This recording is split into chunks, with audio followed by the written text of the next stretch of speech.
औज़ुबिल्लाहि मिनश्शैतानिर्रजीम बिस्मिल्लाहिर्रहमानिर्रहीम अस्सलामु अलैकुम वरहमतुल्लाहि वबरकातुहू। शाह नशीन तशरीफ फरमा मौलाना हैदरुल्लाह साहब मजलिस इत्तेहादुल मुस्लिमीन के अरकान असेंबली तेलंगाना वो महाराष्ट्र सुदूर मोतमदीन अरकान मजलिस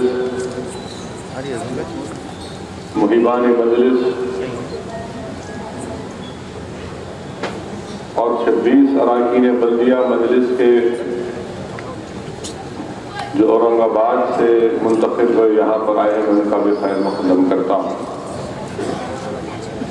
मौजूद हाज़रीन इकराम बुज़ुर्गान मिल्लत, अजीज दोस्तों, मरकज में 15 महीने हो चुके हैं बीजेपी की हुकूमत बनकर, और इस 15 महीने में हुकूमत का रिकॉर्ड, हुकूमत के कारनामे, हुकूमत ने जो वादे किए थे उस पर कहां तक अमलावरी हुई, ये तमाम आपके सामने है। इलेक्शन से पहले मौजूदा वज़ीर आज़म ने अपने इंतखाबी मुहिम के दौरान बहुत बुलंद बांग दावे किए थे, बहुत सी बातों का ऐलान किया था जिनमें हिंदुस्तान की गरीब आवाम से वादा किया गया था कि हिंदुस्तान से बाहर जो ब्लैक मनी का पैसा है उसको वापस लाया जाएगा और हर हिंदुस्तानी के अकाउंट में 15 लाख रुपये जमा किए जाएंगे। वहीं पर बीजेपी की तरफ से भी वादा किया गया था कि हिंदुस्तान की इकानमी 8-9% के तहत आगे बढ़ेगी, ग्रो होगी। ये भी वादा किया गया था, बल्कि ये वादा तो ट्विटर के जरिए बेंगलुरु में आर्ट ऑफ लिविंग के एक बहुत बड़े गुरु हैं, उन्होंने कहा था कि मोदी के दौरे इख्तिदार में डॉलर की कीमत 40 रुपये हो जाएगी। ये भी वादा किया गया था वजीर आजम की तरफ से कि मेरा कोई मजहब नहीं है, इंडिया फर्स्ट है, मेरी कोई किताब नहीं है, हिंदुस्तान का दस्तूर मेरे लिए सबसे अव्वल चीज है। ये वादा किया गया था कि सबका साथ सबका विकास का नारा किया गया था। मेरे अजीज दोस्तों, 15 महीने का एक लंबा अरसा गुजर चुका, मगर हम क्या देखते हैं कि 15 महीने के गुजरने के बावजूद भी हिंदुस्तान की आवाम के, गरीब आवाम के बैंक अकाउंट में 15 लाख तो छोड़िए 25 पैसे भी नहीं आए। मगर उसके बावजूद भी बीजेपी के लोग कहते हैं कि नहीं, ये 15 लाख का वादा हमने नहीं किया था, बल्कि एक जुमला था। मैं पूछना चाहता हूं कि फिर इस जुमले की अहमियत क्या है, जब तुमने इंतखाबी मुहिम के दौरान ये वादा किया था कि 15 लाख बाहर से लाकर हर गरीब के अकाउंट में डाल दिए जाएंगे, मगर 15 महीने हो चुके हैं, बीजेपी की सरकार नाकाम साबित हुई। 15 महीनों में हम देखते हैं कि मोदी सरकार की एक कैबिनेट की वजीर ये कहती है कि जो बीजेपी को वोट नहीं देते वो हरामजादे हैं, जो देते हैं वो रामजादे हैं। हम सवाल ये करना चाहते हैं कि 31% वोट बीजेपी ने हासिल किया, तो बताओ अब यहाँ पर किसका डीएनए कराएंगे आप? 31% वाले रामजादे हैं या फिर जो नहीं दिए वो हरामजादे हैं? हम पूछना चाहते हैं कि इस तरह के बयानात देने से बीजेपी यही चाहती है कि मुल्क में एक तनाव बना रहे, मगर जो असल मुद्दा है कि हिंदुस्तान की इकानमी को सही करना, ये वादा किया गया था मोदी की तरफ से इंतखाबी मुहिम के दौरान कि किसान अब खुदकशी नहीं करेगा, किसान के बहते हुए आंसू को मैं पहुंचूंगा। मगर आज किसान की आंखों में आंसू तो छोड़िए, आज किसान इतना खुदकुशी कर चुका महाराष्ट्र में कि जनवरी से लेकर अगस्त के महीने में सिर्फ मराठवाड़ा में 2000 से ज्यादा किसान खुदकुशी कर चुके। मगर इन किसानों के बहते हुए आंसू या फिर उनके बेवाओं के बहते हुए आंसू हमारे वजीर आजम को नजर नहीं आते। हिंदुस्तान के वजीर आजम बयानात तो बहुत दिए, पार्लियामेंट में पहली तकरीर हिंदुस्तान के वजीर आजम ने की और अपनी पहली तकरीर के दौरान बहुत सी बातें हमारे वजीर आजम ने कही। मैं तो उनको कहता हूं कि वजीर आजम से ज्यादा ये सपनों के सौदागर हैं, बड़ी बड़ी बातें करते हैं। तकरीर के दौरान मिस्टर प्राइम मिनिस्टर ने ये कह दिया कि 1200 साल की गुलामी के बाद बीजेपी को इख्तियार मिला। सवाल ये पैदा होता है मेरे अजीज दोस्तों, आखिर वो कौन से 1200 साल की बात मिस्टर प्राइम मिनिस्टर कर रहे हैं? ये जुमला हमारे वजीर आजम ने हिंदुस्तान की पार्लियामेंट में दोहराया और फिर उसके बाद जब अमेरिका गए तो न्यूयॉर्क के मेडिसन स्क्वायर गार्डन में जहां पर 25 से 30 हजार हिंदुस्तान की आवाम बैठी हुई थी, तो उनको देखकर हमारे वजीर आजम ने फिर से जुमला दोहराया कि 1200 साल की गुलामी। सवाल ये पैदा होता है कि 1200 साल की गुलामी का मतलब क्या है? मैं आज इस जलसे से बीजेपी और आरएसएस के लोगों को चैलेंज कर रहा हूं कि मैं जानना चाहता हूं, हिंदुस्तान की आवाम जानना चाहती है, हिंदुस्तान का दलित जानना चाहता है, हिंदुस्तान का मुसलमान जानना चाहता है कि 1200 साल की गुलामी का मतलब क्या है। क्या जब ख्वाजा अजमेरी रहमतुल्लाह अलैह हिंदुस्तान को आए, क्या वो गुलामी का दौर था? क्या कुतुबुद्दीन बख्तियार काकी ने जब इंसानियत जो प्यासी थी अमन के लिए, उनको अमन के इस्लाम के दायरे में अगर उनको आने की दावत दी, तो क्या वो गुलामी का दौर था? क्या अल्तमश का दौर गुलामी का दौर था? क्या खिलजियों का दौर गुलामी का दौर था? क्या सल्तनत मुगलिया का दौर गुलामी का था? क्या निजामुद्दीन औलिया का दौर गुलामी का था? क्या कुतुबुद्दीन बख्तियार काकी का दौर गुलामी का था? क्या नसीरुद्दीन चिराग दहली का दौर गुलामी का था? क्या अगर सरजमीन दखन पर अगर यहाँ पर ख्वाजा बंदा नवाज आए तो क्या वो गुलामी का दौर था? क्या टीपू सुल्तान शहीद ने जो तलवार अपने हाथ में लेकर अंग्रेजों से लड़कर शहीद हुआ, तो बताओ मिस्टर मोदी, क्या वो गुलामी का दौर था या फिर गुलामी से निजात का दौर था?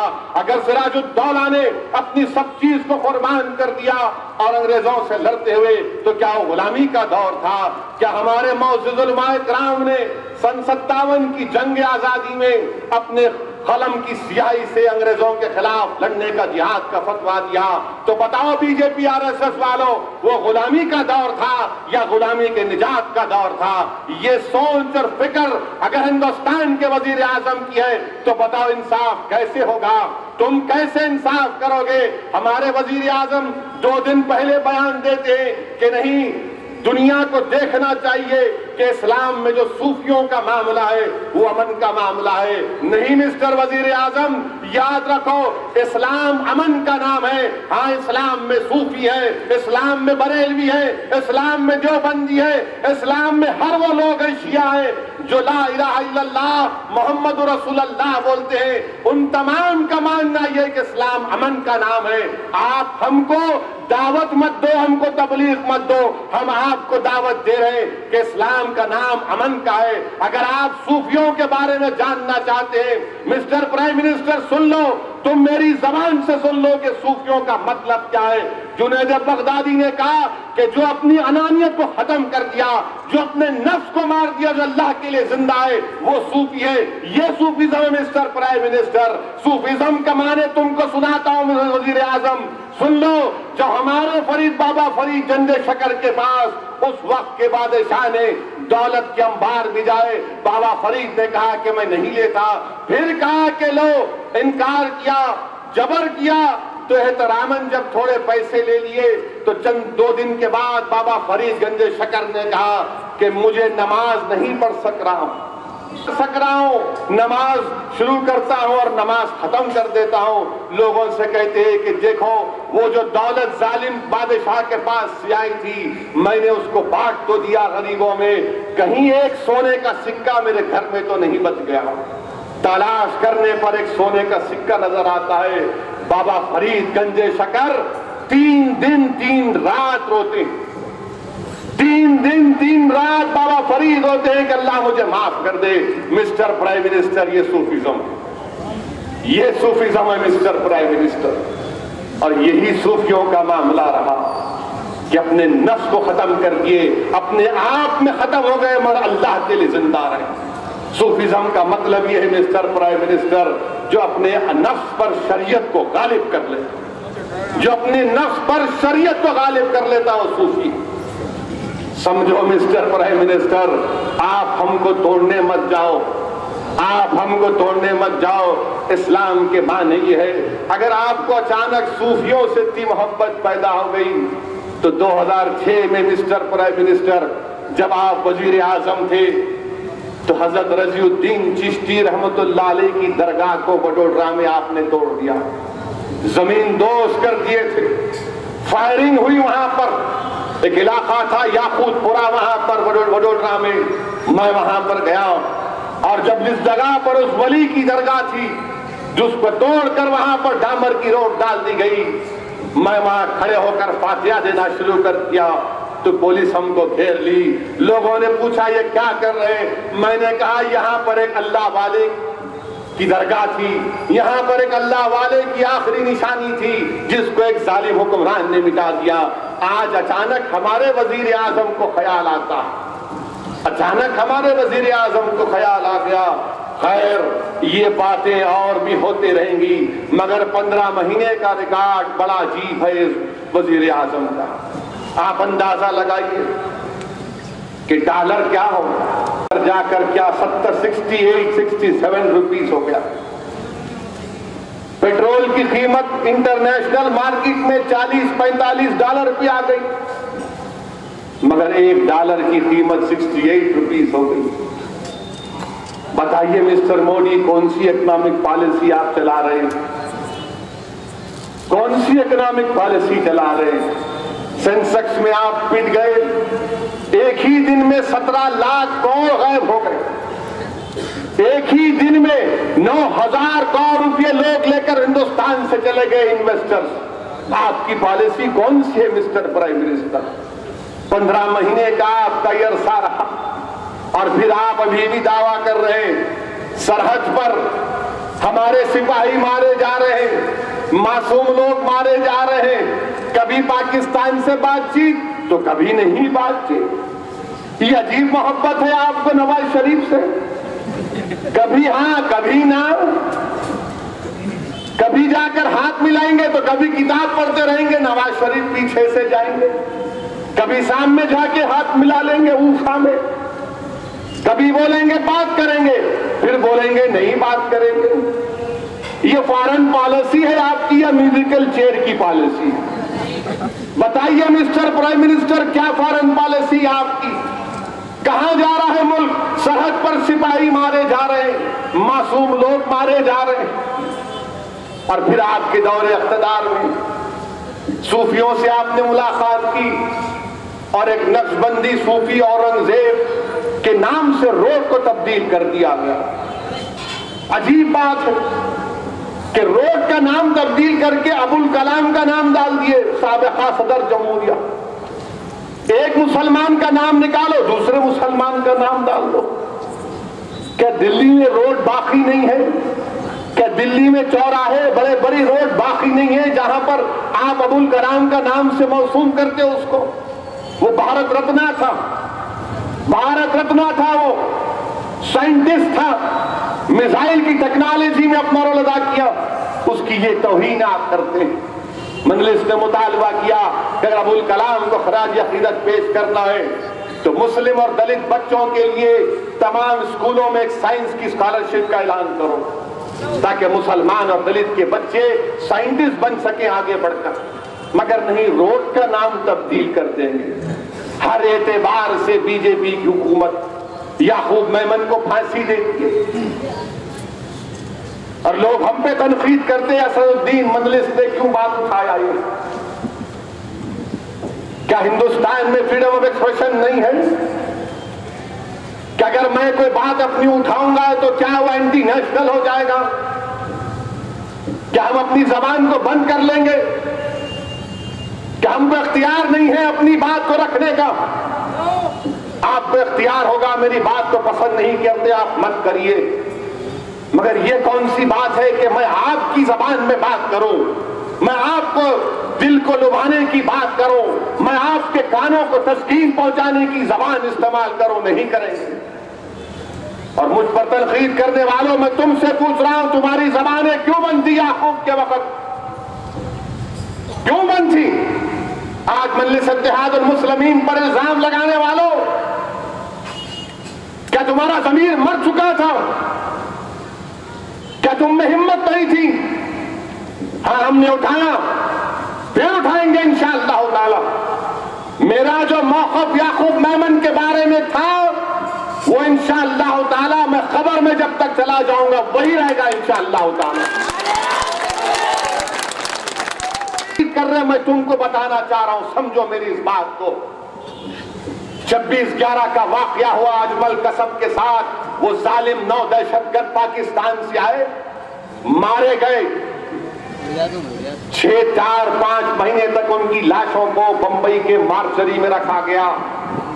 मुंबई के मुसलमानों ने कहा कि हम दफनाने नहीं देंगे इन जालिमों को, ये दहशतगर्द है, ये मुल्क के गद्दार हैं, ये हमारे मुल्क के दुश्मन हैं, इन्होंने हिंदुस्तानियों को मारा। अजमल कसब को फांसी दी गई, सबने खुशी मनाई। मुंबई के मुसलमानों ने कहा कि इस नजिस की लाश को हम अपने कब्रिस्तान में दफनाने नहीं देंगे। अफजल गुरु को फांसी दिए। कश्मीर में गड़बड़ हुई, हिंदुस्तान में थोड़ा बहुत, मगर जब याकूब को फांसी दी गई और उसके नमाजे जनाजे में 20,000 30,000 का मजमा आ गया, क्या वो सब बेवकूफ है? इतने लोग क्यों आए? 26/11 के मरने वालों को वही मुंबई के लोगों ने कहा कि नहीं दफनाने देंगे, अजमल कसब के बारे में कहा नहीं दफनाने देंगे। और याकूब की लाश आई तो 30,000 लोग जनाजे में शामिल हैं। मैं सलाम करता हूं मुंबई के मुसलमानों को कि तुमने अपनी गीरत का मुजाहरा किया, कि तुमने अपने हिम्मत का मुजाहरा किया। दुनिया कह रही थी कि नहीं आएंगे, डर के नहीं आएंगे, डरेंगे नहीं, हम जिंदा कौम, हिंदुस्तान हमारा वतन है, हम यहां पर किराएदार की तरह नहीं रहेंगे, हम यहां पर मालिक की तरह रहेंगे इंशाअल्लाह ताला। जिस मुल्क में हमने 1000 साल हुक्मरानी की, जहां पर चप्पे चप्पे पर हमारे इस्लाम की निशानियां हैं, यहां पर हम किराएदार या तुम्हारी गुलामी नहीं करेंगे, चाहे वो गुलामी कांग्रेस की या बीजेपी की हो, हम यहां पर मालिक बनकर रहेंगे। हम तुम्हारे हाथ बनकर तुम्हारे सामने नहीं ठहरेंगे, हम तुम्हारी आंखों में आंखें डालकर अपने हक का मुतालबा करेंगे। हम तुम्हारे सामने सर नहीं झुकाएंगे, इन मस्जिदों में जाकर अपने सर को झुकाएंगे। हम तुम्हारे सामने रोएंगे नहीं, हम अल्लाह के पास जाकर रोएंगे। हम तुमको बुलाएंगे इंशाअल्लाह ताला। जमहूरियत में जमहूरी अंदाज में पालेंगे और तुमको रुलाएंगे। 70 साल हो चुके इस मुल्क को आजाद होकर, 70 साल हो गए हमारे मुल्क को आजाद होकर। बताइए आज क्या मौक़िफ़ है हमारा? कांग्रेस आज मजलिस के खिलाफ, मजलिस ऐसा कर रही, मजलिस वो कर रही, मजलिस नहीं लड़ना। क्यों जारी मजलिस महाराष्ट्र को, क्यों जारी मजलिस बिहार को, क्यों जाने वाली है? उत्तर प्रदेश को क्यों लड़ेंगे आप? आपकी बाप की जागीर है, ये आप लिखा के लेके आए, उसमें वहां नहीं जाना, यहां नहीं जाना। अरे जहां दिल बोला जाएंगे, हिंदुस्तान हमारा है, हम हर जगह जाएंगे, हम हर जगह जाएंगे, अपनी जबान खोलेंगे। नहीं यहां नहीं आना, वहां नहीं आना, क्या आप धिंगाना पकड़ने को ठहरेंगे उत्तर प्रदेश में जाके? पकड़ो धिंगाना, दूल्हे आएंगे इंशाअल्लाह ताला, उत्तर प्रदेश को आएंगे, मगर वहां नहीं जाना, यहां नहीं जाना, क्यों जा रहे? और कांग्रेस के एक बहुत बड़े लीडर 10 साल चीफ मिनिस्टर, नहीं मंदलिस जो है बीजेपी से मिली हुई, अच्छा, और फिर बोलते नहीं मोदी मजबूत हो रहा, आप क्यों लड़ते इलेक्शन? अच्छी बात है। 10 साल मनमोहन सिंह जब प्राइम मिनिस्टर थे, आप मोदी के पीछे क्यों नहीं पड़े हाथ धो के? इतने बड़े बड़े वाकयात थे, आप क्यों नहीं एक्सपोज करे उसको? मगर नहीं, मंदलिस नहीं जाना, मंदलिस ये नहीं करना। खैर मध्य प्रदेश के जो साबिका चीफ मिनिस्टर है दिग्विजय वकील से नोटिस कल जा रही है, आपको चपला घसाऊंगा इंशाअल्लाह ताला। तुमको बताना पड़ेगा, जो तुम झूठा इल्जाम मुझ पर लगाए, तुमको बताना पड़ेगा, तुमको प्रूफ करना पड़ेगा। कानून थोड़ा बहुत मेरे को भी आता, और तुम याद रखो कि मैं उन सियासतदानों में नहीं हूं जो तुम्हारी आंखों में आंखें डालकर नहीं बात कर सकता। मैं तुम्हारी आंख में आंख डालकर बात करूंगा, मेरा हक है तो तुमसे छीन भी लूंगा इंशाअल्लाह ताला। मगर हरगिज ये मत समझो कि तुम बोलते जाओगे, हम नहीं बोलेंगे। याद रखो 70 साल हमने तुम्हारी बातों को सुना, अब तुमको सुनना पड़ेगा, हमारे गुस्से को समझना पड़ेगा। अगर मेरी जबान में कड़वाहट है तो तुम्हारे नाइंसाफियों की वजह से, अगर मेरी जबान से निकलने वाले अल्फाज तुमको पसंद नहीं है तो तुम जिम्मेदार हो उसके। 70 साल इस मुल्क को हमारे आजाद होकर हो गए। नागालैंड के मिलिटेंट से आप समझौता कर रहे हैं, अच्छी बात है, हम वेलकम करते हैं उसको, मगर मंडली सिलेक्शन नहीं लड़ना। ये बताओ कांग्रेस वालों, मध्य प्रदेश का बल्दिया इलेक्शन कैसा जीती बीजेपी? मैं तो नहीं था वहां पर, मंडलिस नहीं थी। व्यापम का स्कैम अब इतना गड़बड़ किए, कैसा बीजेपी कामयाब हो गई? राजस्थान में बीजेपी बल्दिया का इलेक्शन स्वीप कर गई, कैसा स्वीप करी? क्या मंडलिस थी? क्या हर चीज की जिम्मेदार मंडलिस है? तुम मुखन्निस हो, इस बात को मान लो तुम मेरी। तुम मुकाबला नहीं कर सकते बीजेपी से, हम कर सकते हैं, और हम अपना मुकाबला करना जानते हैं, हम कब क्या फैसला लेना जानते हैं। मध्य प्रदेश में आप हार गए, राजस्थान में हार गए, तो वहां मंडलिस जिम्मेदार है क्या? नहीं, बेंगलुरु आप लड़े ना, बीजेपी जीत गई वहां पर।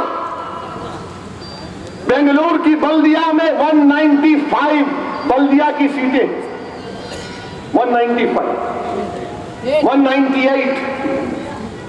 मंडलिस कितने लड़ी? 28। बचे कितने अब? 170। 170 में क्या उखाड़ लिया आप? माफ करना, ये जबान में बोलना पड़ रहा, वरना मैं तो बैरिस्टर हूं ना।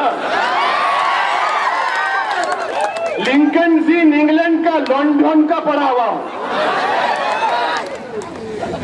अंग्रेजी समझ में नहीं आती इसलिए बोल रहा हूं।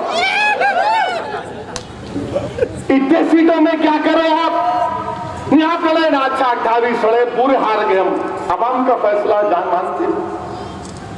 28 में जब मंडलिस लड़ी, वहां 3 जगह बीजेपी कामयाब हुई। 25 में क्या करें आप? तो 170 में क्या हुआ? बीजेपी 100 जीत गई। नहीं मंडलिस मेरे भाई, मैं क्या जिंदा तिलिस्मात बन गया तुम्हारे लिए? क्या फिर मैं कोई हकीम की दवा बन गया ताकत की तुम्हारे लिए कि तुम्हारी कमजोरियों को अगर दूर करना है तुम्हारे जोड़ों में जो दर्द है, हाथों में दर्द हो रहा करते, सर पकड़ लेना। मेरे भाई, मुकाबला करना सीखो। ये बार बार किसी तुम्हारी कमजोरी को मुझ पर मत डालो। और जहां बेंगलुरु की बात आई, मैं आवाम के फैसले को मानता हूं। इलेक्शन में जीत हार होती रहती है, मगर मैं आज के जलसे में ये बात कहते हुए खुशी महसूस करता हूं कि मुझे इत्मीनान है, मुझे खुशी है, मुझे फख्र है। गुरूर के अंदाज में नहीं, तकब्बुर के अंदाज में नहीं, बल्कि फख्र इस बात का है कि मेरे मजलिसी जो साथी हैं, जो हैदराबाद और महाराष्ट्र से जाकर बेंगलुरु में काम किए, उन पर जुल्म ढाया गया। आप अंदाजा लगा सकते हैं कि मैं एक होटल में ठहरा हुआ था, तो जाकर होटल वाले से कह दिया गया कि इनको रूम मत दो, मुझे रूम छोड़ना पड़ा। मैं एक फर्निश फ्लैट लिया किराए पे, वहां पर जाकर उन खवातीन से कह दिया गया कि इनको नहीं देना, मुझे छोड़ना पड़ा। किसी के घर में जाकर रहे, किसी के झोपड़ी में जाकर रहे, मगर वहां पर रहकर तमाम मजलिस के अरकान ने बेबाकी के साथ और पूरे इखलास के साथ काम किया। मैं वादा कर रहा हूं इंशाअल्लाह ताला कांग्रेसियों, जब असेंबली का इलेक्शन होगा, तुम नहीं दोगे जलसे का परमिशन मेरे को। बल्दिया का इलेक्शन था तो आप परमिशन नहीं दिए। मैंने पुलिस कमिश्नर से कहा ठीक है, जलसे का नहीं देते, पदयात्रा का दो। मैं चलकर लोगों से जाकर लोगों से कहूंगा तो कहीं नहीं, आप पदयात्रा नहीं करना। मजलिस के हैदराबाद से अराकीन बल्दिया तकरीर करने, हैदराबाद का कोई भी तकरीर नहीं करना। ये जुल्म हम पर किया गया। ठीक है, जब असेंबली के इंतखाबात 2 साल में होंगे, मिस्टर सिद्धरामैया तैयार हो जाओ भड़काओ भाषण के लिए। तैयार हो जाओ तुम। जब इलेक्शन कमीशन ऑफ इंडिया के तहत इलेक्शन होगा, मैं चैलेंज कर रहा हूं सिद्धरामैया, तुम मुझे रोक नहीं पाओगे इंशाअल्लाह ताला। अगर मैं मर भी गया, मगर याद रखो मेरी जमात लड़ेगी, बेंगलुरु में लड़ेगी और हम जलसे करेंगे, पदयात्रा करेंगे, आवाम तक जाएंगे, तुम्हारा डर निकाल कर बताएंगे इंशाअल्लाह ताला। मुझे इलेक्शन हारने की इतनी फिक्र नहीं है, मुझे फिक्र और तकलीफ इस बात की हुई कि जमहूरियत में किसी एक सियासी पार्टी को जलसा करने नहीं देना, पदयात्रा करने नहीं देना। याद रखो, तुमने हमसे शुरुआत की, कल इख्तिदार तुम्हारे पास जब नहीं रहेगा इंशाअल्लाह, तो तुमसे भी वही बर्ताव कोई और हुकूमत करेगी। इससे ज्यादा तकलीफ मुझे इस बात की है कि शहर हैदराबाद को बदनाम किया गया, सरजमीन दखन को बदनाम किया गया। क्या कहा गया? चीफ मिनिस्टर और उनके लोग कह रहे थे कि मजलिस पर भरोसा मत करो, ये हैदराबाद के हैं, ये निजाम से ताल्लुक रखने वाले हैं, ये टीपू सुल्तान को छोड़ दिए थे। आप हमारी तौहीन नहीं किए, बल्कि दखन के गयूर अवाम की तौहीन किए। अब नहीं है, एक इलेक्शन के लिए तुमने हैदराबाद और सरजमीन दखन के लोगों की तौहीन की। सिद्धरामैया, तुम जानते हो निजाम दखन ने क्या किया था, तुम जानते भी हमारी तारीख को। क्या तुम जानते हो कि पुलिस सेक्शन में क्या हुआ था सिद्धरामैया? पुलिस सेक्शन में पंडित सुंदरलाल की रिपोर्ट, जिसका जिक्र अब्दुल गफूर नूरानी ने अपनी किताब डिस्ट्रक्शन ऑफ हैदराबाद में सफे नंबर 190 पर किया, जिसमें लिखा गया, पंडित सुंदरलाल ने कहा कि सरजमीन दखन पर 50,000 मुसलमानों का कत्लेआम हुआ।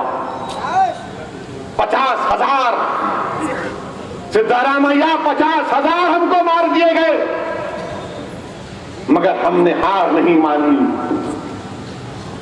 हमने मुल्क से गद्दारी नहीं की, हमने अपने भाइयों को खोया, हमने अपने बहनों को खोया, अपने बच्चों को खोया, अपनी जमीनात को, अपनी आरजियों को, अपनी तमाम घर बार को, अपने चैन सुकून को खोया। मगर हम फिर अपने दोनों पैरों पर खड़े हो गए और हम भीख मांग कर नहीं खड़े हुए सिद्धारामैया, हम अपने पैरों पर अल्लाह के जात पर तवक्कल करके खड़े हुए और सीना तान कर हम कह रहे हैं कि हाँ, हम फिर मुकाबले के लिए तैयार हैं। और आप सरजमीन दखन की तौहीन करते हैं कि ये हैदराबाद निजाम के लोग हैं, इन पर भरोसा मत करो। मैं पूछना चाहता हूं सिद्धारामैया, क्या तुम्हारी कांग्रेस पार्टी को मालूम भी है कि हमारे आखिरी निजाम उस्मान अली खान बहादुर ने चीन से जब जंग हुई तो उस्मान अली खान ने 500 किलो सोना दिया, 500 किलो सोना। आपके कितने राजा रजवाड़े हैं, कितों ने दिया? बड़े बड़े हैं ना महाराजादी महाराजा, ये अपना जेब से झूठा हाथ नहीं दिए होंगे। इसी निजाम ने कहा कि हाँ, हिंदुस्तान को जरूरत है, आज मैं 500 किलो सोना देता हूं। तस्वीर मौजूद है, हैदराबाद की रिवायत और तहजीब के मुताबिक किश्तियों में रखकर सोना दिया गया और आज आप हमको जलील करना चाहते हैं। ठीक है, इंशाअल्लाह ताला जब हैदराबाद में बल्दिया का इलेक्शन होगा सिद्धारामैया, हम जरूर इस बात का बदला लेंगे जमहूरी अंदाज में। हम तुमको बताएंगे कि हमारी इज्जत नफ्स क्या होती है। तुम टीपू सुल्तान की बात करते हो ना, तो क्यों टीपू सुल्तान का नाम लेकर टीपू सुल्तान की रूह को तकलीफ पहुंचा रहे हो? तुम हमारे को जलसे की इजाजत देते, पदयात्रा की इजाजत देते। अरे शेर को पिंजरे में बंद करके बंदर कुत्ता भी पत्थर मार के अपने आप को शेर समझता, शेर को खोल देते और मुकाबला करते हमसे। टीपू सुल्तान का नाम लेकर तुमने टीपू सुल्तान के चाहने वालों को तकलीफ पहुंचाई, जिसमें सदुद्दीन ओवैसी भी शामिल है। टीपू सुल्तान तो वो है सिद्धारामैया जिसने अपने हाथ में तलवार लेकर अंग्रेजों से जिहाद किया, अंग्रेजों को जहन्नम रसीद किया और जामे शहादत नोश फरमाया। जब लोगों ने टीपू की लाश को देखा रहमतुल्लाह अलैह की, तो देखा कि टीपू के हाथ में तलवार थी और यही हमारे आइडल हैं। याद रखो सिद्धारामैया, हम मर जाएंगे मगर पीठ नहीं दिखाएंगे तुम लोगों को इंशाअल्लाह होता। हम तुमसे जमहूरी अंदाज में मुकाबला करेंगे, क्योंकि टीपू के चाहने वालों को टीपू की रूह पुकार पुकार कर कह रही है कि अगर तुम टीपू सुल्तान से मोहब्बत करते हो तो मुकाबला करो जालिमों से जो हिंदुस्तान के सेकुलरिज्म को कमजोर करना चाहते। तुम मुकाबला करो उन ताकतों से जो तुमको अपनी आवाज उठाने से रोक रहे। और मैं सरजमीन दखन और बेंगलुरु के गयूर नौजवानों से कह रहा हूं कि टीपू सुल्तान को खराज अकीदत अगर पेश करना है तो हमको टीपू की तरह मुकाबला करना पड़ेगा इंशाअल्लाह ताला। और सदुद्दीन ओवैसी सबसे आगे सफ में रहेगा। हम मुकाबला करेंगे इन डिक्टेटरों से, हम मुकाबला करेंगे इन वक्त के हिटलरों से, हम मुकाबला करेंगे हम इस जमाने के तमाम फिरौन और नमरूदों से, और यकीनन इंशाअल्लाह ताला अल्लाह हमको कामयाब करेगा। ये बेंगलुरु में हमसे किया गया। कांग्रेस पार्टी बोल दी इलेक्शन नहीं लड़ना, इलेक्शन नहीं लड़ना। बिहार में एक जलसा करके आया मैं किशनगंज में, तो हिचकियां शुरू हो गई, पसीना छूट गया। क्यों गए वहां पर? अल्लाह का फजलो करम है, मेरे पास अल्फाज नहीं है बिहार के अवाम का, किशनगंज सीमांचल की अवाम का शुक्रिया अदा करने के लिए कि सीमांचल की अवाम ने हजारों की तादाद में आकर जलसे को कामयाब किया। बारिश हो गई, मैदान में बारिश है, कीचड़ है, मगर हजारों की तादाद में अवाम खड़ी की है कि नहीं, आज हम एक तारीख बनाएंगे। मैं सलाम करता हूं सीमांचल की अवाम को और इंशाअल्लाह उनसे वादा करके आओ कि सीमांचल की पसमानदगी, सीमांचल के इंसाफ के लिए मजलिस लड़ेगी इंशाअल्लाह ताला। लोग हमसे बोलते कि क्या कर रहे हैं, बीजेपी का नाम लेते। मेरे भाई, सीमांचल की पसमानदगी समझाना है तो सुनो मेरी इस बात को। तुम्हारे सामने एक जीती जागती मिसाल देता हूं। हम तमाम लोग एयरपोर्ट को जाते हैं अपने भाई बहन को छोड़ने के लिए, और मैं दिल्ली जब जाता हूं पार्लियामेंट सेशन के लिए तो हर वक्त एयरपोर्ट पे किसी ना किसी एक मां को देखता हूं, चाहे वो हिंदू हो या मुसलमान, चाहे दलित हो या जो भी हो, वो मां रोती है अपने बच्चे को या बेटी को जब एयरपोर्ट पर छोड़ती है। आंखों में आंसू होते हैं और अम्मा अपने बेटे या बेटी से कहती है कि बेटा जरा पहुंच के फोन करना, तू पहुंच गया बोल के। बाप की आंख में आंसू होते हैं। अगर कोई बीवी अपने शौहर को छोड़ने जाती है तो उसकी आंखों में आंसू होते हैं। मेरे अजीज दोस्तों, मैंने बिहार में क्या देखा, आज हमने हैदराबाद में देखा कि क्या होता। हैदराबाद में भी बात ऐसे लोग हैं जो उनका इस्तेसाल करते बिहार के बिहारियों का। सीमांचल के बच्चे जो हैं, आज हैदराबाद में 11-12 साल के बच्चे आकर बच्चा मजदूरी में काम करते हैं। हैदराबाद में मासूम बच्चे काम करते हैं, बैग सीते हैं, सारी जरदोजी का काम करते हैं। मैं थोड़ी देर के लिए सोचा कि एयरपोर्ट पर जब मैं नजारे देखता हूं तो सीमांचल की मां पर क्या गुजरती होगी जो अपने बच्चे को भिजाती है 11 साल के हैदराबाद में। उस मां पर क्या गुजरती होगी कि गुर्बत की वजह से कोई मां जिस बच्चे को अपने पेट में 9 महीने रखकर पैदा करती है, दूध पिलाती है, उसको बढ़ाती है, कपड़े पहनाती है, और 11 साल की उम्र में सीमांचल का गरीब बच्चा हैदराबाद को आकर गली कूचों में काम करता। बताओ मुझे, ये गुर्बत का खात्मा कौन करेगा? अगर हम एयरपोर्ट पर किसी को छोड़ने को जाते हैं तो रोते हैं।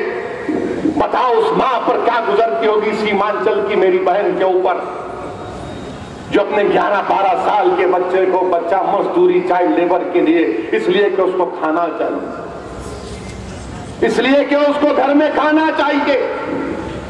बताओ वो मां कितनी मजबूर होगी, वो बाप कितना मजबूर होगा। क्या सीने पर क्या पत्थर रखकर अपने बच्चों को भिजाते होंगे और फिर बोलते मजलिस बिहार नहीं जाना। मैं जब यहां पर देखा इन बच्चों को तब मुझे ख्याल आया कि हां, ये गरीबी ज्यादा है।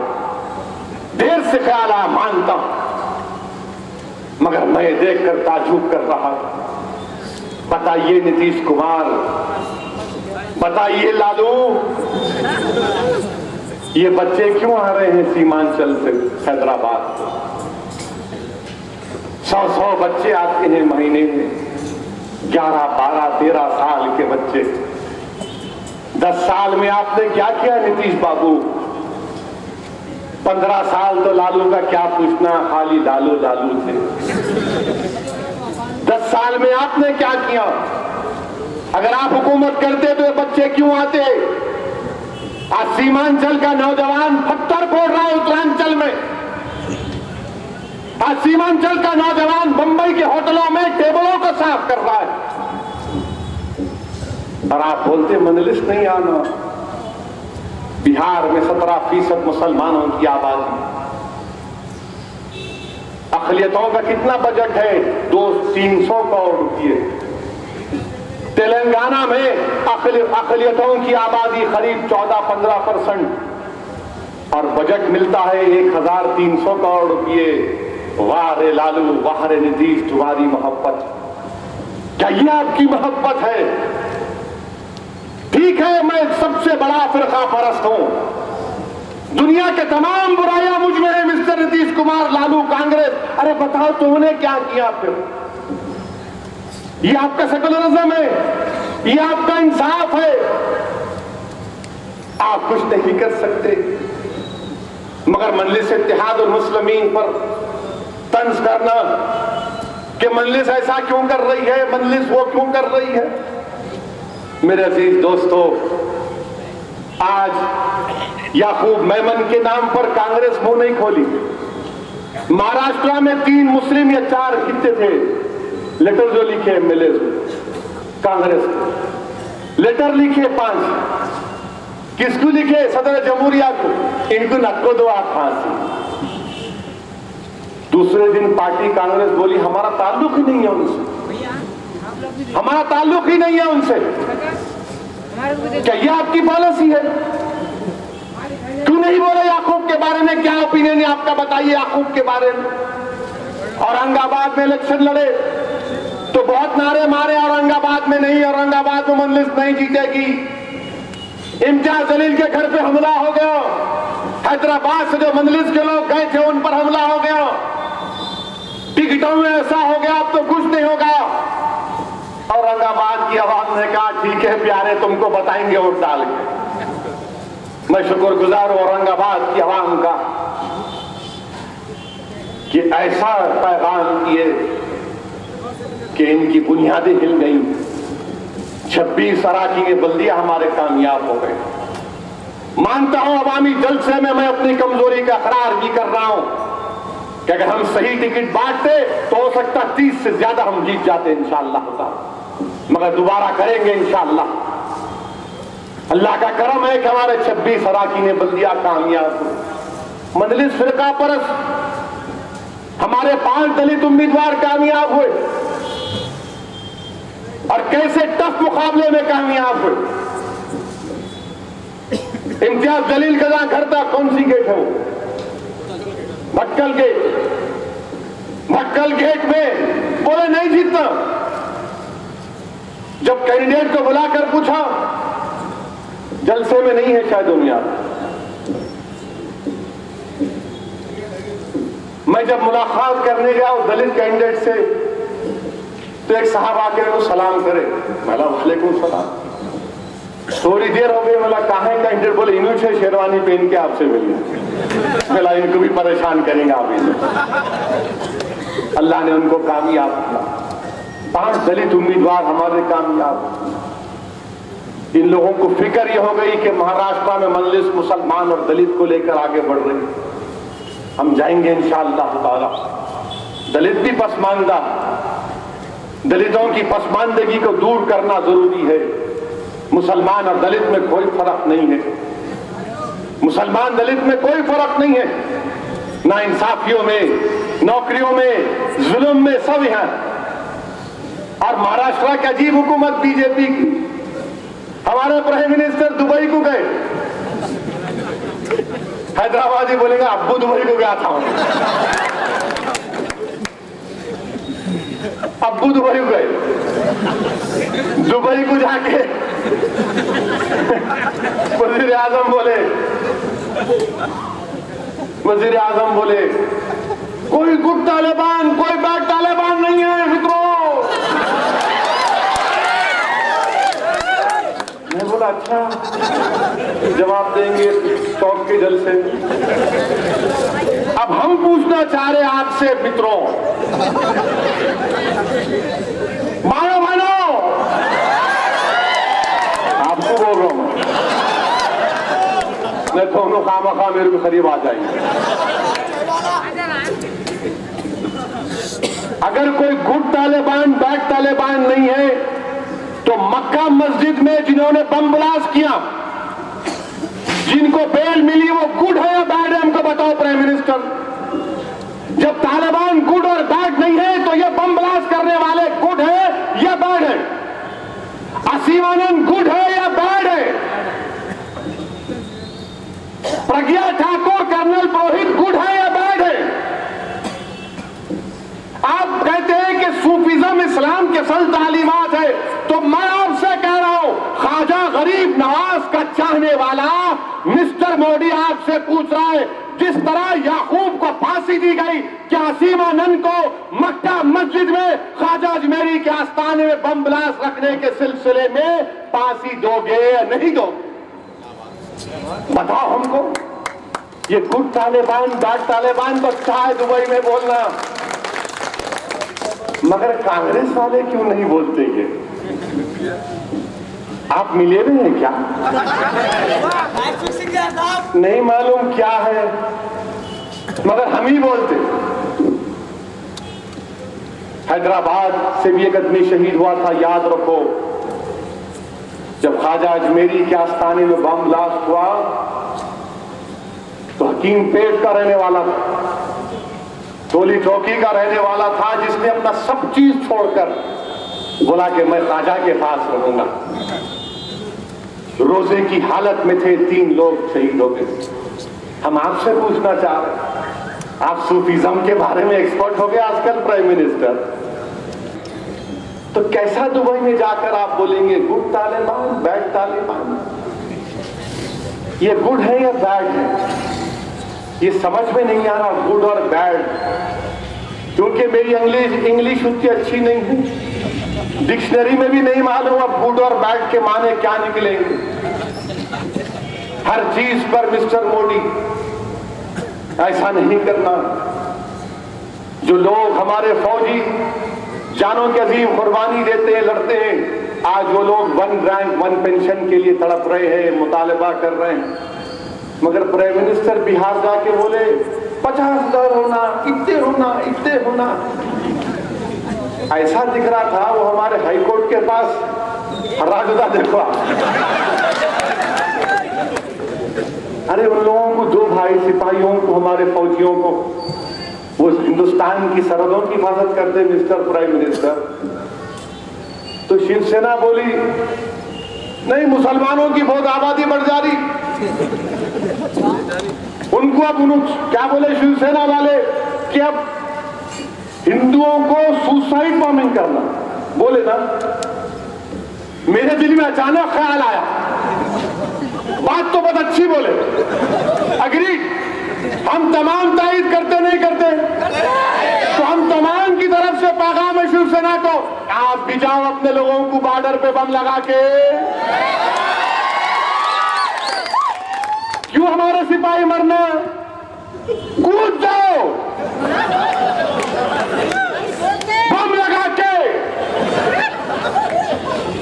खाली बोल रहे, करते नहीं, और जो बोल रहे उन्हें पहले जाना, जो लिख रहे उन्हें पहले जाना। देखो मैं बोला, मैं लिखा, अब जा रहा हूं पप्पा से मिलने ऊपर।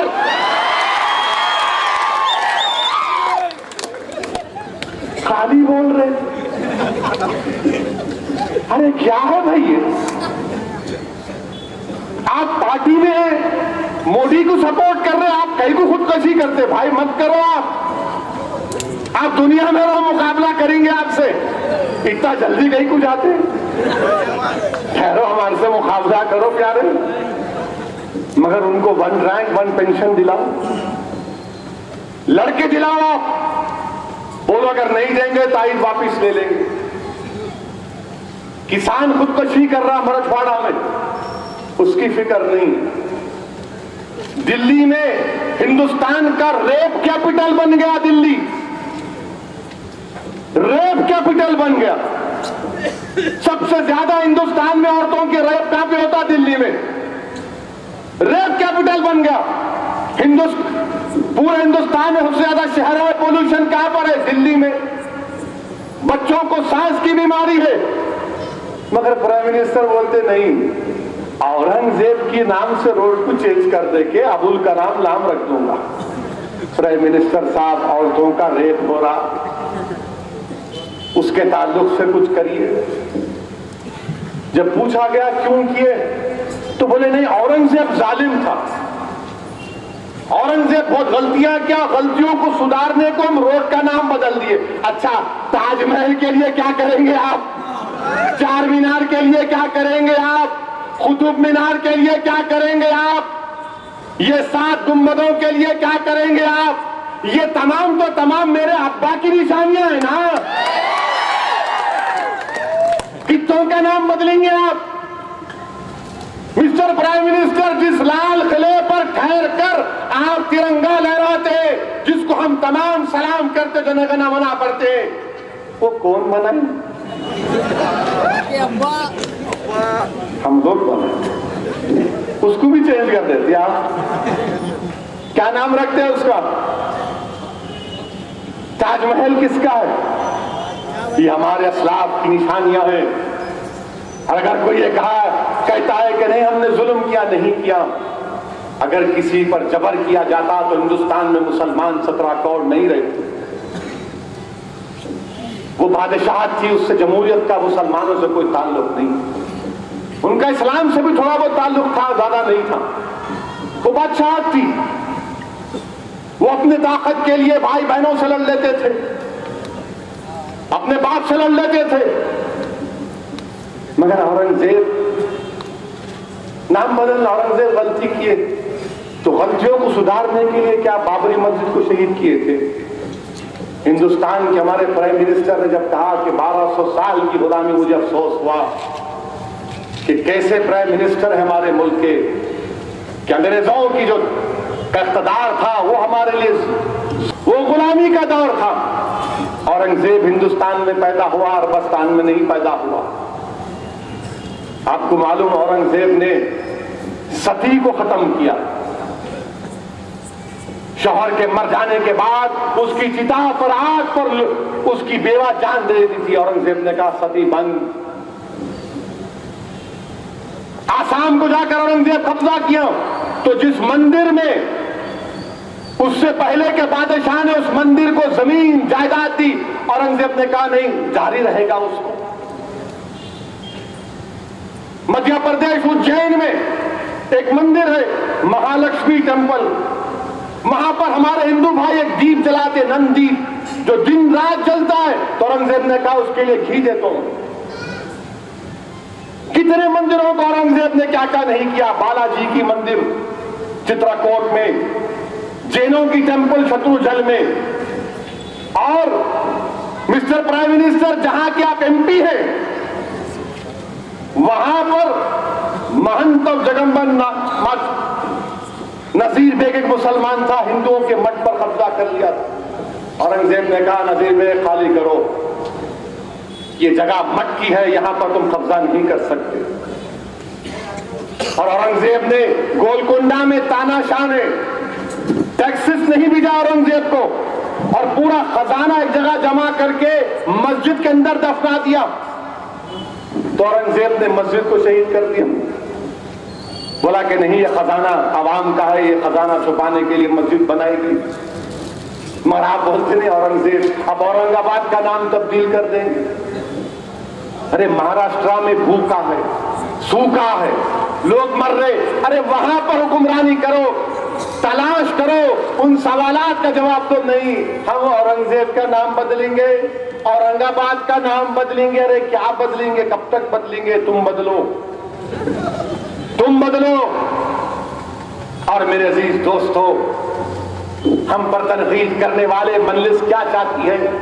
मजलिस चाहती है कि दलित मुसलमानों से इंसाफ हो। मर्दमशुमारी के आदाद और शुमार सामने है मेरे अजीज दोस्तों।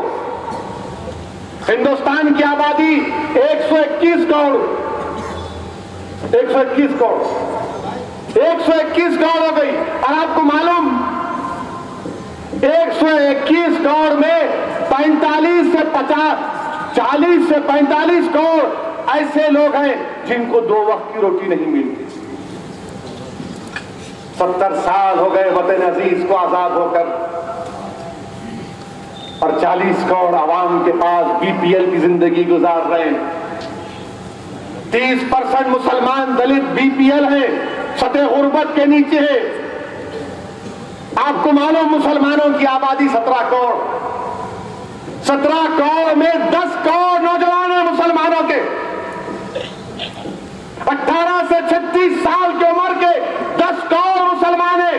मिस्टर प्राइम मिनिस्टर, ये 10 करोड़ मुसलमान तुमसे सवाल कर रहे हैं कि क्या हमको नौकरी मिलेगी 2019 तक? आपको मालूम कि हिंदुस्तान में शहरी इलाकों में जो मुसलमान रहते हैं 14% उनमें अनएम्प्लॉयमेंट, 14%। मगर नहीं, बात होगी औरंगजेब का नाम बदल दो, हरामजादा रामजादा, गोश्त नहीं खाना उस पे बैन लगा दो। क्या यही एजेंडा है आपका गवर्नेंस का? 3% ग्रेजुएट नहीं होते मुसलमानों के, 1.6 टेक्निकल क्वालिफिकेशन हमारा, 17 करोड़ में 10 करोड़ नौजवान हैं। इनके होप्स एंड एस्पिरेशंस का क्या होगा बताओ मुझे? कौन करेगा इनके लिए इंसाफ? और मजलिस जब इस बात का मुतालबा करती है तो कांग्रेस हो या बीजेपी हो, हम कम्युनल हो जाते, हम कम्युनल हो जाते। नहीं, आप कम्युनल हो गए। अच्छा, आबादी बढ़ी, क्या आबादी बढ़ी भाई? आबादी कितनी थी हमारी?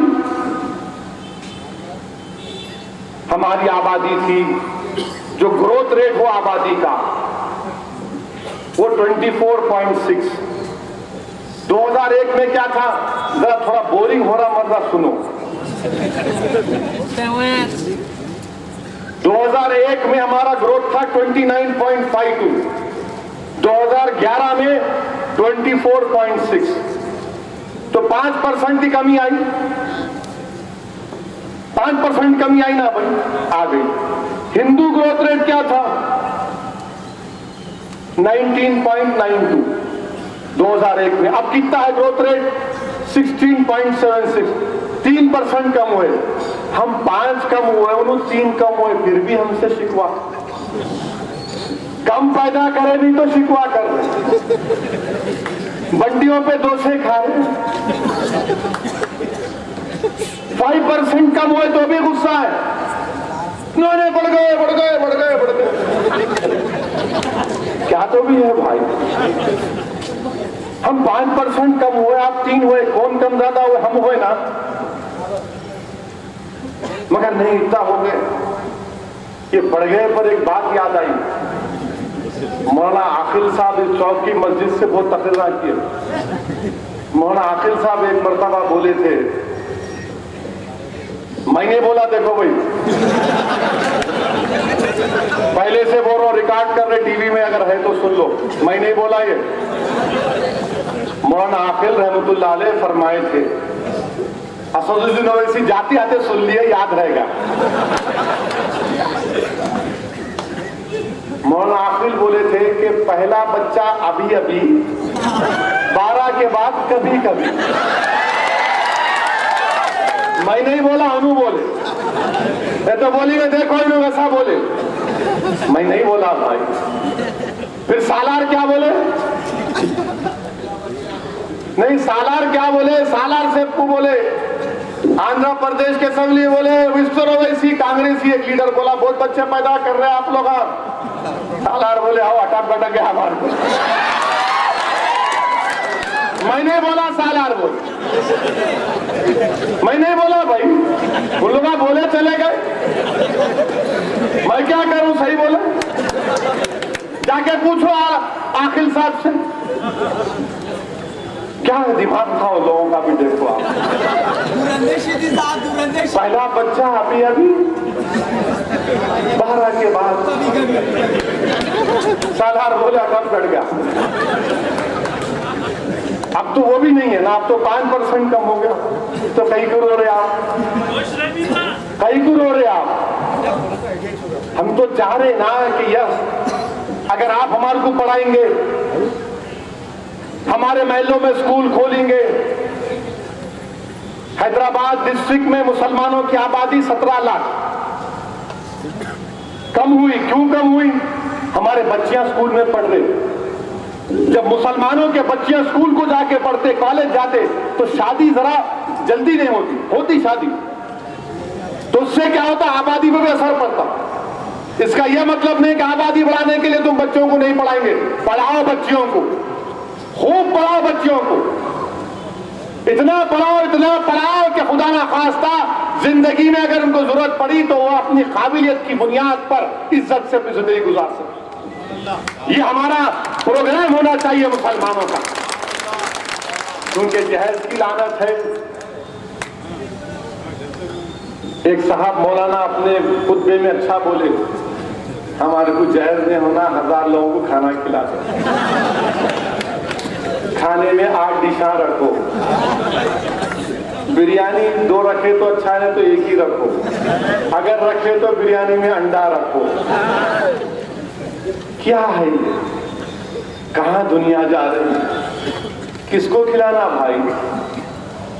बच्ची की इज्जत से शादी हो गई, बच्चा अच्छा है, बच्ची अच्छी है, बस है, 100 लोग काफी है। नहीं, सारी दुनिया को दिखाना, मेरे बेटे की शादी हो रही, मेरे भाई की शादी हो रही। नहीं मेरे अजीज दोस्तों, बहुत गुर्बत है और ये शादियों की वजह से कर्जों में हम डूब रहे हैं। नहीं मालूम कितने माँ बाप अपनी बेटियों की शादी तो कर जाते हैं, मगर बेटी को नहीं भिजाते, अपने दूल्हे को भिजाते हैं कब्रिस्तान की तरफ। इसीलिए मेरे अजीज दोस्तों, अपने बच्चों को पढ़ाओ। इसीलिए मजलिस इत्तेहादुल मुस्लिमीन वो गवर्नमेंट के उर्दू मीडियम स्कूलों में पढ़ने वाले बच्चे और बच्चियों के लिए सालाना 1 करोड़ तक हम खर्चते हैं, और जो 80% के ऊपर लाते हैं उनको 7,000 इनाम दे। पिछले साल 35 बच्चों को गवर्नमेंट उर्दू मीडियम मदारिस के पढ़ने वाले लोग को 80% के ऊपर लाए, और मुझे देखकर इतनी खुशी हुई अल्हम्दुलिल्लाह कि 30 में से 29 बच्चियां थी, 80% के ऊपर लाए, और गवर्नमेंट के उर्दू मीडियम स्कूलों में पढ़ रहे। आप पढ़ाओ जरा बच्चों को, ये पोटे नहीं सुनते अभी।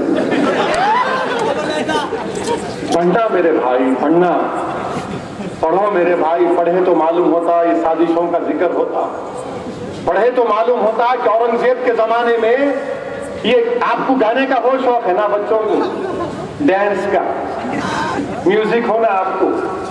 हिंदुस्तान की क्लासिकल म्यूजिक की सबसे बड़ी किताब, उसका नाम संगीत रत्नाकर। कौन लिखे मालूम आपको? कब लिखी गई किताब वो संगीत रत्नाकर? औरंगजेब के जमाने में। अरे वो बोलते औरंगजेब म्यूजिक के खिलाफ था, हाँ उन्हें जाती तौर पे खिलाफ था। बास किताबों में आया कि वो नक्शबंदी सूफी था और नक्शबंदियों में म्यूजिक से बहुत परे थे, मगर औरंगजेब के दौर में, यानी इतनी बड़ी सल्तनत थी औरंगजेब की कि दुनिया की 29% आबादी सल्तनत औरंगजेब में थी, 29% आबादी।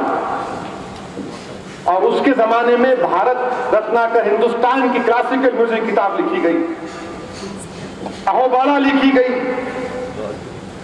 हृदय कंटका लिखी गई, हृदय प्रकाशा लिखी गई। फिर औरंगजेब से क्या झगड़ा है आपका? कब 1618 2015 नहीं हुआ ऐसा करे। अच्छा तो औरंगजेब की तारीफ करे तो 100 दिन से एंटी नेशनल हो जाते हैं। क्या डिबेट है, क्या मुल्क में हो रहा है कि नहीं आप हमारी बात पे चलना, नहीं चलेंगे तुम्हारी बात पे, नहीं तुम नहीं बोलना, नहीं हम बोलेंगे। याकूब के बारे में नहीं बोलना, बोलेंगे। औरंगजेब के बारे में नहीं बोलना, बोलेंगे। असीमानंद के बारे में नहीं बोलना, बोलेंगे। सबके बारे में हम बोलेंगे। मगर यह क्या बात है कि जो नहीं बोला या जो बोला वो एंटी नेशनल, जो बोला खव्वाल, जो उनकी तारीफ में बोला उन्हें बहुत अच्छा। मेरे अजीज दोस्तों, इसीलिए आपको समझना है, जब तक हम इल्म हासिल नहीं करेंगे आने वाले, और डरने और घबराने की जरूरत नहीं है मेरे अजीज दोस्तों। इख्तिदार अगर किसी के पास आ गया, अगर कोई जालिम इख्तिदार उसके पास आ गया, ताकत उसके पास आ गया, समझ रहा है कि मुझे कोई नहीं रोक सकता। सुन लो, तारीख गवाह है कि नमरूद भी बड़ा अपने आप को ताकतवर समझता था, अल्लाह ने मच्छर से नमरूद का खात्मा किया। फिरौन को बड़ा गुरूर था अपनी ताकत पर, आसाए मूसा के सामने फिरौन खत्म हो गया। याद रखो मुसलमानों, अबरहा को बड़ा गुरूर था अपनी ताकत पर, अल्लाह ने छोटे छोटे चुड़ियों के जरिए अबरहा के इख्तिदार को खत्म कर दिया। याद रखो मुसलमानों, हम पर जुल्म किया गया मक्के की सरजमीन पर। रसूलुल्लाह सल्लल्लाहु अलैहि वसल्लम पर ऊंट की उजड़ी डाली गई, मगर दुनिया ने देखा कि कामयाबी किसकी हुई, फतेह मक्का कौन हुए। दुनिया ने देखा कि शेर खुदा हज़रत अली रसूलुल्लाह के बिस्तर पर आराम कर रहे। क्यों कर रहे? उनके पास यकीन है, इश्क़ मुस्तफा है। जालिमों के पास यकीन नहीं है, अली के पास यकीन था। हम 313 थे बदर में, तादाद में कम थे, मगर अल्लाह की जात पर तवक्कल करने वाले हम थे, हमको कामयाबी मिली। दुनिया ने देखा कि हलाक व हल्लाज के दौर को देखा, उनके पास ताकत थी। बगदाद में इंसानों के सरों के मीनार बनाए गए, मगर कामयाबी हक की हुई। डरने और घबराने की जरूरत नहीं, कामयाबी हमारी होगी। ये सरजमीन दखन है, याद रखो। जब औरंगजेब यहां पर आया, आलमगीर जब यहां पर आए, तो क्या देखा कि गोलकुंडा फतह नहीं हो रहा, गोलकुंडा फतह नहीं हो रहा है। तूफान आया एक रात, औरंगजेब के फौज के खैमे उड़ गए, और एक खैमा था जिस पर चिराग जल रहा है, और अल्लाह के दो बंदे कुरान की तिलावत कर रहे। औरंगजेब ने कहा, हाँ ये अल्लाह वाले हैं। वो कौन थे? हजरत यूसुफैन थे, वो हजरत यूसुफैन थे। औरंगजेब गया उनके पास, कहा दुआ करिए मेरे लिए, दुआ करिए मेरे लिए कि किले गोलकुंडा फतेह हो जाए। हजरत यूसुफैन ने कहा, कुछ लिख कर दिया और कहा कि किले गोलकुंडा के पास एक मोची बैठता है, उसको ले जाकर ये पहुंचा देना। जब मोची को वो खत दिया गया जो हजरत यूसुफैन ने लिखा, तो मोची ने कहा कि वक्त आ गया है उठने का। मालूम हुआ अपने वक्त का बहुत बड़ा वली था, खुतुब था। वो अपने वक्त का बहुत बड़ा वली और खुतुब था। हम सरजमीन दखन के रहने वाले सिद्धारामैया, तूफानों में हमने चिराग जलाया, पुलिस एक्शन के बाद हमने चिराग जलाया। हम फातेह दखन की निस्बत हमारे साथ है, अल्लाह हमारे साथ है इंशाअल्लाह ताला। हमारी लड़ाई जमहूरी अंदाज की लड़ाई है। हम किसी मजहब के खिलाफ न थे, न कभी रहेंगे, खुदा न खास्ता। हमारी लड़ाई फिरका परस्तों के खिलाफ है, हमारी लड़ाई मौका परस्तियों के खिलाफ है। कि हम 8 साल कांग्रेस के साथ थे तो अच्छे थे, छोड़ दिए तो कम्युनल हो गए, अच्छी बात है। अब आइए घोड़ा मैदान आगे है, हम बताएंगे इंशाअल्लाह ताला जो सरजमीन दखन की तौहीन की गई सिद्धारामैया की तरफ से, उसका जवाब मिलेगा इंशाअल्लाह ताला। और हम हुकूमत तेलंगाना से भी कह रहे हैं 12% रिजर्वेशन मिलना चाहिए, मगर पूरी तरह से काम होने के बाद। ऐसा नहीं गवर्नमेंट ऑर्डर इशू कर दिए, कोई संघ परिवार वाला जाकर स्टे ला लिया उसके ऊपर। सही काम करिए। जो गलतियां माजी में हुई थी 5% और 4% में, उसको दूर किया जाए। और कर्नाटका की में जो कुछ हुआ है, हमको फिक्र करने की जरूरत नहीं। हाँ, कांग्रेस के बहुत बड़े लीडर बोले, क्या बोले उन्होंने कि हम पैजामा कुर्ता की सरकार बनाएंगे। बोले ना मेरे भाई, ये पैजामा मैं भी पहना हुआ, कुर्ता भी है, ऊपर से शेरवानी भी है, कई कुरों के हमारे पैजामा कुर्ता की सरकार। वेरी गुड, वेरी गुड, ठीक है। ये पैजामा सरकार, ये शेरवानी वाले इंशाअल्लाह ताला बताएंगे आपको। आपने हमको रोकने की पूरी कोशिश की, इल्जामात मुझ पर लगाए जा रहे हैं। असदुद्दीन ओवैसी जिना कहते, मैं जिना, अरे मैं जिना की तरह भागने वाला नहीं हूं। हिंदुस्तान मेरा वतन है। अब्दुल वाहिद ओवैसी ने जिना के पैगाम को मुस्तरद किया, रद्द किया, कंडेम किया और कहा कि हम जिना की तरह फरार की जिंदगी नहीं अख्तियार करेंगे। हिंदुस्तान हमारा वतन है। अब्दुल वाहिद ओवैसी ने फैसला लिया कि हम जमहूरी अंदाज में अपने आप को मनाएंगे।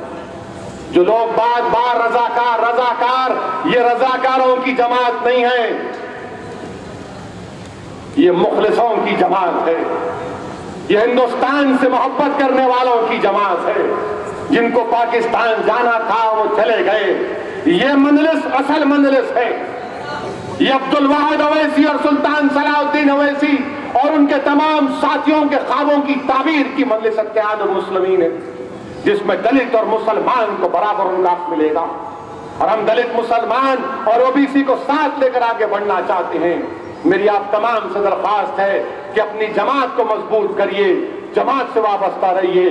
शुक्रिया। वाखिर दावा अल्हम्दुलिल्लाहि रब्बिल आलमीन।